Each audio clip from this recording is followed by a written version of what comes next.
Austrian airlines விமானம் ஆலங்கட்டி மழையால் மோசமாக சேதமடைந்தது.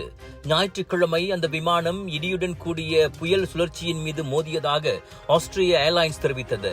173 பயணிகள் மற்றும் 6 பணியாளர்களுடன் ஸ்பெயினில் உள்ள பால்மா டி மலோர்கா விமான நிலையத்திலிருந்து அந்த விமானம் ஆஸ்திரியாவின் வியன்னாவுக்கு சென்ற போது ஆலங்கட்டி மழையினால் சேதமடைந்த போதிலும் அந்த விமானம் வியன்னாவில் பத்திரமாக தரையிறங்கியது.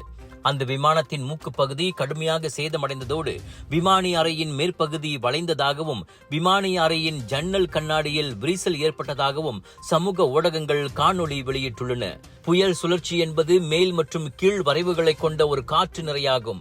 இதனை எதிர்நோக்கும் விமானம் கொந்தளிப்பை சந்திக்க வேண்டிய சூழ்நிலைக்கு உள்ளாகும். ஏர்பஸ் 320 விமானம் வியன்னாவை நெருங்கும் போது இடியுடன் கூடிய சுழற்சியில் சிக்கியது. விமான அறையின் பணியாளர்களின் தகவலின்படி வானிலை ராடாரில் இது தெரியவில்லை என்று ஆஸ்திரிய ஏர்லைன்ஸ் வெளியிட்ட அறிக்கையில் தெரிவித்தது. கடந்த மாதம் சிங்கப்பூர் ஏர்லைன்ஸின் SQ321 விமானம் கடுமையான கொந்தளிப்பில் சிக்கிய போது அவ்விமானத்தின் பயணி ஒருவர் இறந்ததோடு 70க்கும் மேற்பட்டோர் காயமடைந்தனர். அதே வாரத்தின் பிற்பகுதியில் டோஹாவிலிருந்து டப்ளினுக்கு சேவையில் ஈடுபட்டிருந்த காட்டார் ஏர்வே விமானத்தில் பயணம் செய்த 12 பேர் காயமடைந்தனர்.